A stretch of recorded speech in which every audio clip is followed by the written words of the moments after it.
ఈ ధర్మాన్ని సేవ చేసినటువంటి హనుమంతుని జయంతి సందర్భంగా హిందూ సమాజమంతా కూడా అత్యంత భక్తి శ్రద్ధలతో ఉత్సాహంతో ఈరోజు ప్రొద్దుటూరు నగరంలో బైక్ ర్యాలీ నిర్వహించడం జరిగింది. ఈరోజు మనమంతా హిందువులం, ఒకరికి ఒకరం బంధువులం. ఈ విషయం గుర్తు చేసుకోవడం కోసం గడప లోపల కులం, గడప దాటితే అందరం హిందువులం అనేటువంటి సత్యాన్ని ఒకసారి త్వరగా తెచ్చుకోవడం కోసం నాడు రాముడు చేసిన పనిని, హనుమంతుడు చేసిన పనిని, దశావతారాలలో భగవంతుడు చేసిన పని, సాక్షాత్తు శ్రీమన్నారాయణుడు పాలకుడిలో నాకు హాయిగా ఉంది, నాకేమి పని అనుకోలేదు, లోకానికి కష్టం వచ్చినప్పుడు తాను చేపై పుట్టాడు, సోమకాసుని సంహరించాడు. క్షీరసాగర మననం జరుగుతూ ఉన్నప్పుడు తాను తాబేలై వచ్చాడు, వీటి హోనం చేసుకుని సమాజ కార్యం చేశాడు. తాను అవసరమైతే పందిగా పుట్టడానికి కూడా వెనకాడలేదు. మృగ రూపంలో నరసింహుడై వచ్చాడు, రాక్షస సంహారం చేశాడు. అంతేకాదు పరశురాముడై అధికారబలంతో ఉన్నటువంటి వారి గర్వాన్ని అణిచివేశాడు. రాముడై గాంధీవం పట్టాడు, రాక్షస సంహారం చేశాడు. కృష్ణుడై గీతను బోధించాడు.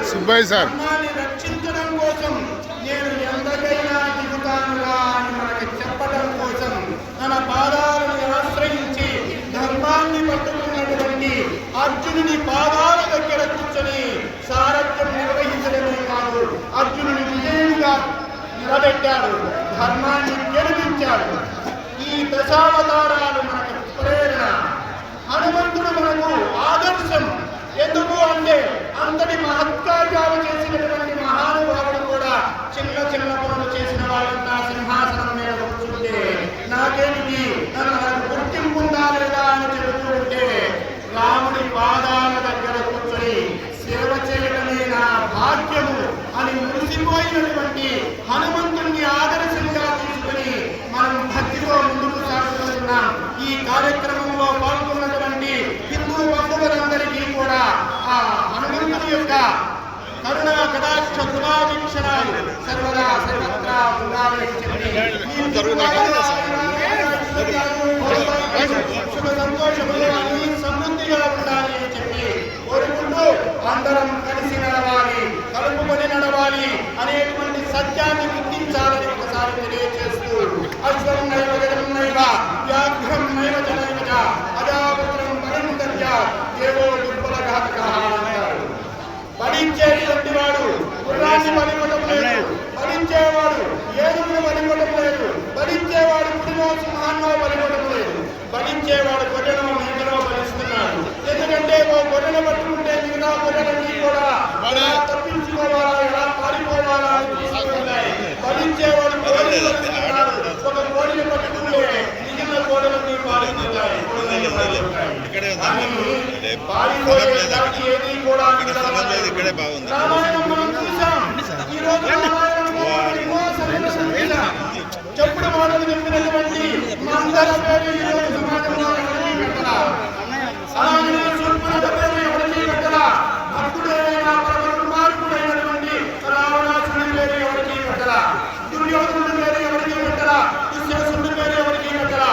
దుర్యోధనుడు, దుశ్శాసనుడు, రావణాసుడు హిందువులే. తప్పు చేసినటువంటి వాళ్ళ మీద పిల్లలకి పెట్టరా, ఈదులకి పెడతామా? రాక్షస మూట యొక్క పేరు దేశానికి, నగరానికి, వీధులకి పెట్టడం అంటే ఈ దేశానికి అవమానం, ఈ సంస్కృతికి అవమానం, ఈ సంప్రదాయానికి అవమానం, ఈ ధర్మానికి అవమానం. మన ఆడకూతున్న మానాలని భక్షించినటువంటి వాళ్ళని, పిల్లలని నానా యాతనకు పెట్టినటువంటి వాళ్ళని, సమాజాన్ని విచ్ఛిన్నం చేసినటువంటి దుర్మార్గుల పేరుతో వీధులకి ఉండకూడదు, వాళ్ళ విగ్రహాలు ఉండకూడదు. రావణాసుడు మహాభక్తుడైన దసరా వస్తే రావణ సంహారం చేస్తున్నాం, రావణ దహనం చేస్తున్నాం, రావణుని విగ్రహాలు మనం పెట్టగలం. హిందూ సమాజం ఆలోచన చేయాలి. సంఘటితమైతేనే ఏ జాతైనా నిలబడుతుంది. దేవాలయానికి వచ్చేది మన కష్టాన్ని చెప్పుకోవడానికే కాదు, దేవాలయానికి కష్టం వస్తే మేమున్నాం, నీ బిడ్డలుగా, మా తండ్రిగా, మా ప్రభువుగా మీ గౌరవం మా గౌరవం అని చెప్పడం కోసం, ఆయన ముందు ప్రమాణం చేయడం కోసం మనం దేవాలయాలను సంరక్షించుకుంటే ఈ సంస్కృతి సంరక్షించబడుతుంది, ఈ సంప్రదాయం సంరక్షించబడుతుంది, ఈ దేశం రక్షించబడుతుంది, ఈ ధర్మం రక్షించబడుతుంది. దేవాలయ కేంద్రాలను మనం సంరక్షించుకోవాలి, దేవాలయ కేంద్రాల దగ్గర కలవాలి. హిందూ సమాజం సంఘటితం కావాలి.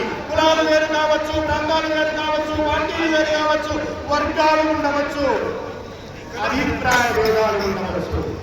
ధర్మం విషయంలో మనమంతా ఒకటి కుటుంబం, మనమంతా హిందువులం, ఈ ధర్మానికి వారసులం, ఈ ధర్మగంగలో హిందువులం అనేటువంటి భావనతో మనమంతా ముందుకు సాగాలి. అటువంటి ప్రేరణ ఈరోజు ఈ బైక్ ర్యాలీ ఇస్తుందని నేను భావిస్తూ ఉన్నాను. ఇక్కడ వినపడింది కేవలం బైక్ ఇంజన్ల శబ్దం మాత్రమే కాదు, హిందువుల గుండె చప్పుడు.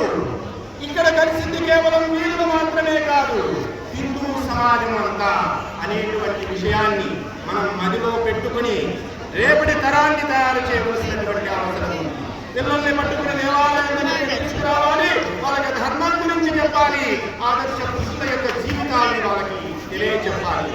రేపటి తరాన్ని, పెద్ద తరాన్ని కలిపేటువంటి ఈ మహత్కార్యం నిర్విఘ్నంగా ప్రతి సంవత్సరం జరగాలని ఈ కార్యక్రమానికి సహకరించినటువంటి పోలీసు శాఖ వారికి, వివిధ క్షేత్రాల వారికి, మన సంస్థలన్నింటికీ కూడా ప్రభుత్వం యొక్క ఆశీస్సులు సర్వదా ఉండాలని చెప్పి ప్రార్థన